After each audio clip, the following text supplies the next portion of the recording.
Finish कर लेते हैं सर्कुलेटरी सिस्टम का last topic, that is the disorders of our circulatory system. बेटा जैसा कि मेरा पैटर्न है, मैं डायग्राम्स के थ्रू आपको ये समझाऊंगी ताकि आपको ये इजीली समझ में आता रहे। We are starting off with the root cause of all major disorders. इस डिजीज को नाम, डिजीज स्टेट को या इस डिसऑर्डर को नाम दिया जाता है एथेरोस्क्लेरोसिस।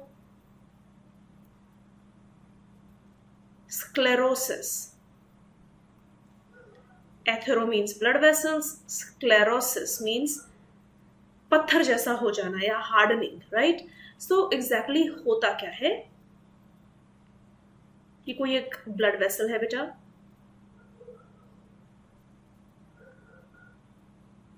ठीक है,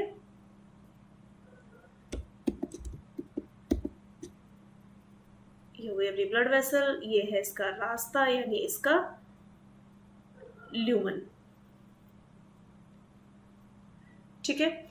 इस ब्लड वेसल के थ्रू कंटिन्यूसली ब्लड फ्लो कर रहा है। एट टाइम्स क्या होता है, जिन लोगों की डाइटरी हैबिट्स अच्छी नहीं है या एक्सरसाइज नहीं करते, सेडेंटरी लाइफस्टाइल है, उन लोगों में हाई कोलेस्टेरॉल होने से कोलेस्टेरॉल यहाँ पर डिपॉजिट होने लगता है। Which cholesterol is it? The harmful one, that is low density या very low density cholesterol, right? या we call it lipoproteins. So ये क्या जमा हो गया बेटा?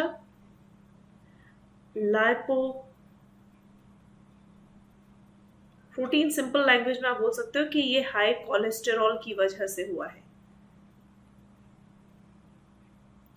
ठीक है। अब होगा क्या बेटा, अब कंटिन्यूसली यहां से ब्लड फ्लो कर रहा है, तो बार बार ब्लड इस जमे हुए कोलेस्टेरॉल को या लाइपोप्रोटीन डिपोजिशन को हिलाने की कोशिश करेगा, राइट। और जब जब इसे यहां से हिलाएगा तब तब यहां पर चोट लगने के चांसेस बढ़ जाएंगे, राइट। बार बार चोट लगेगी ना, दीवार के अंदर कोई चीज जमी हुई है उसको आप हटाने की कोशिश कर रहे हैं। जब जब यहाँ पर ये कोशिश होगी तो ये जो कोलेस्टेरॉल डिपोजिशन है या लाइपोप्रोटीन डिपोजिशन है ये हाँ यहाँ पर चोट लगा देगी। इसकी वजह से यहाँ प्रेजेंट जो टिश्यू फैक्टर्स हैं वो एक्टिवेट हो जाएंगे, जिन्हें हम टिश्यू ग्रोथ फैक्टर्स कहते हैं, and those growth factors will cause development of muscles over it. मतलब वही जो फाइबर्स दीवारों में प्रेजेंट थे कुछ वो ग्रो कर जाएंगे। So we have certain tissues which grow over it, right. ये हो गई इसके ऊपर प्रोटेक्टिव टिश्यू ग्रोथ, राइट। कई बार कई केसेस में कैल्शियम भी इस पर जमा हो जाता है, राइट। और अब इन सब से मिल करके बन गया प्लाक। क्या बन गया बेटा? प्लाक। प्लाक में अगर कैल्शियम प्रेजेंट है, इफ कैल्शियम डिपॉजिटेड, तो इसे नाम दिया जाएगा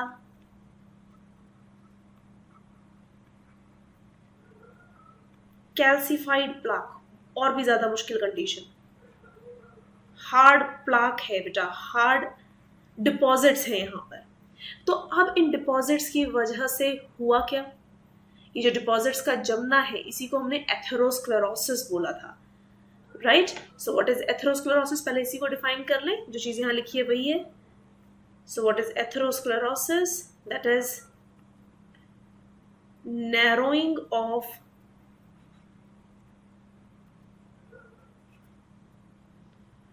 lumen of blood vessel due to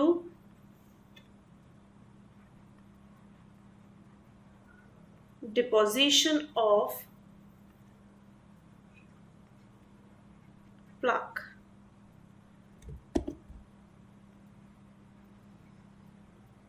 right बेटा, तो इसे एथेरोस्क्लेरोसिस कहा गया।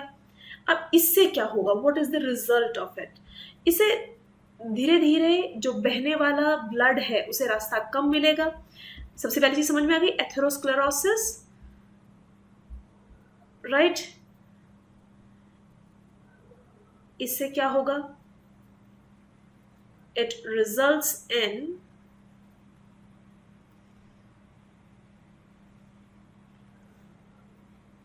Decreased blood supply. अब ब्लड सप्लाई तो बहुत सारे वाइटल ऑर्गन्स को कम हो सकती है, राइट। अब वाइटल ऑर्गन तो दो मेन हम लेकर के चलते हैं, one is your brain and one is heart. अगर ये ब्लड सप्लाई डिक्रीज हुई टू द ब्रेन,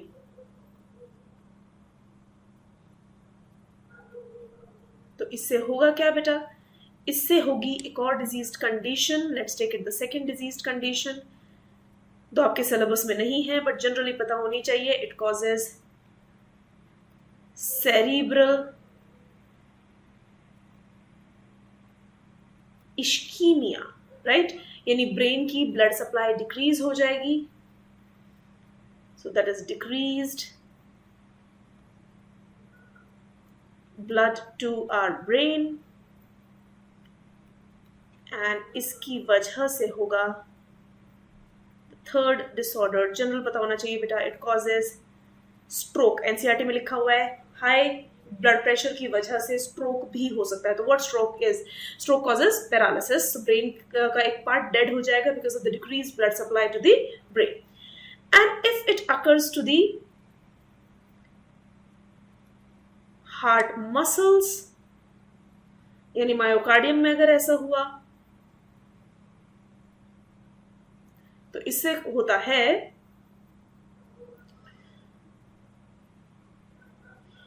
डिक्रीज्ड, अगर मान लो ये सीधा हार्ट मसल्स में ही प्रेजेंट है एथेरोस्क्लेरोसिस, तो इसकी वजह से डिक्रीज हो जाएगी वहां पर भी blood supply. That's the fourth disorder, I was right. इसे नाम दिया जाता है, हार्ट सप्लाई हो रही है, मसल्स की हार्ट सप्लाई डिक्रीज है, तो हार्ट मसल्स को कौन सी ब्लड वेसल सप्लाई देती है, दैट इज कोरोनरी आर्टरी। तो इसका मतलब है कि एथेरोस्क्लेरोसिस कहाँ हुआ है, कोरोनरी आर्टरी में। So it causes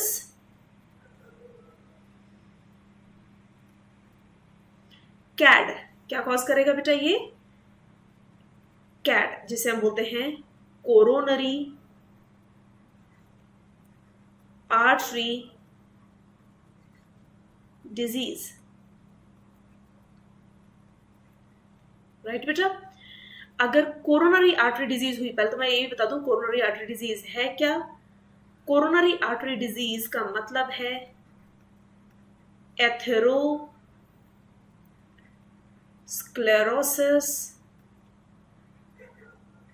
of coronary artery. Is that clear? So बेटा अगर ऐसा हुआ तो हार्ट मसल्स में ब्लड की सप्लाई डिक्रीज हो गई, तो इससे हार्ट मसल्स जो होंगी बेचारी दिल भी कंप्लीटली सफोकेटेड, उनके पास ऑक्सीजन है ही नहीं।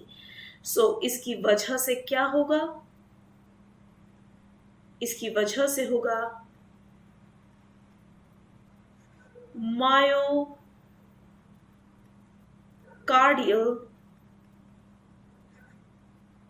infarction,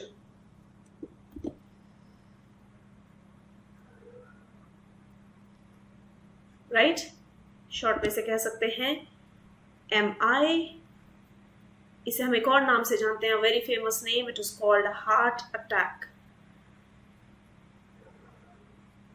so what is heart attack, that is decreased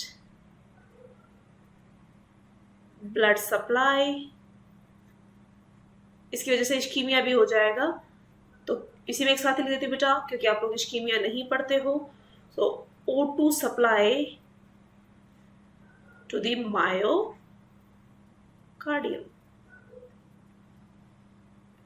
any problem बेटा? इसी डिजीज का एक सिम्टम है जिसे हम कहते हैं एंजाइना। होता क्या है, जब हार्ट की मसल्स में सप्लाई नहीं आएगी तो वो मसल्स रोने लगेंगी, they start paining, right, that's known as cry of myocardium या angina, right. So it's symptom is angina pectoris,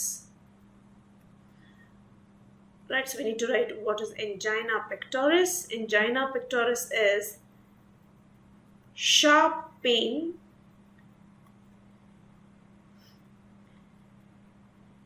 in chest due to MI, right? Is that clear बेटा? समझ में आ रही है चीज? आगे चले। सो इससे काफी सारी डिजीजेस क्लियर हो गई बेटा। एथेरोस्क्लेरोसिस होने की वजह से ही हार्ट अटैक एंड स्ट्रोक होता है। एक चीज जो आपको हमेशा पता होनी चाहिए बेटा, कोई जरूरी नहीं कि प्लाक हमेशा एक जगह पर ही टिका रहे। So let's make a note. जब ना हाइपरटेंशन की वजह से होता तो कैसे हुआ वो समझा देती हूँ मैं इसको। At times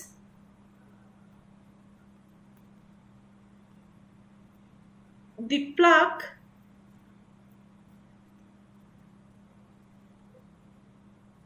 can be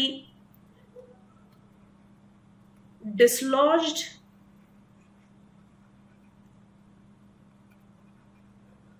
due to high blood pressure या hypertension। HTN लिख दूं hypertension को, right? It causes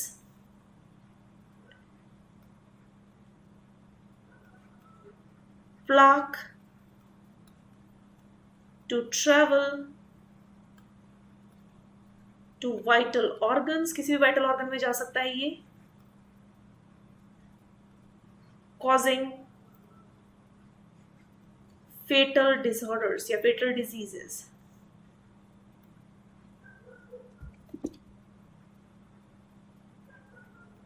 right? अगर ये हमारे इंटेस्टिनल वॉल में पहुंच गया तो इंटेस्टिन की आर्टरी को भी ब्लॉक कर देगा।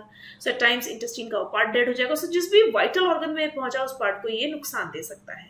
I hope it is clear. आगे चले बेटा। We studied till 6th disease, 7th पढ़ लेते हैं। हमने पढ़ा heart attack. Now what is heart failure? Heart failure को हम कार्डियक फेलियर भी बोल सकते हैं, राइट? अब बेटा एक चीज है, देखो, फेल कोई ऐसे ही नहीं होता। Everybody tries to pass any exam in life, but fail वो होते हैं जिनकी तैयारियों में कोई कमी रह जाती है। ऐसे ही हार्ट की अगर तरफ से कोई कमी रह गई तो उसे हम बोलेंगे हार्ट का फेलियर। अब हार्ट का काम क्या है? हार्ट का काम है सप्लाई देने का। तो अगर पूरी बॉडी को हार्ट सप्लाई नहीं दे पाया, एडिक्वेट सप्लाई नहीं दे पाया, तो उसे बोलेंगे हार्ट का failure, right? That is inability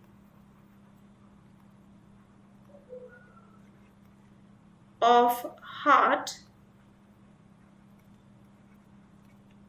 to provide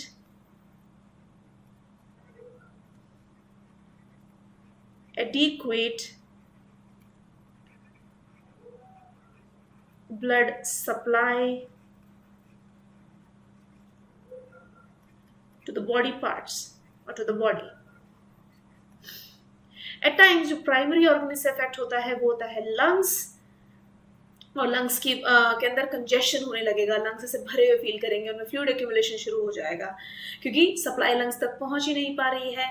सो इसे एक और नाम दिया जाता है, इट इज ऑल्सो कॉल्ड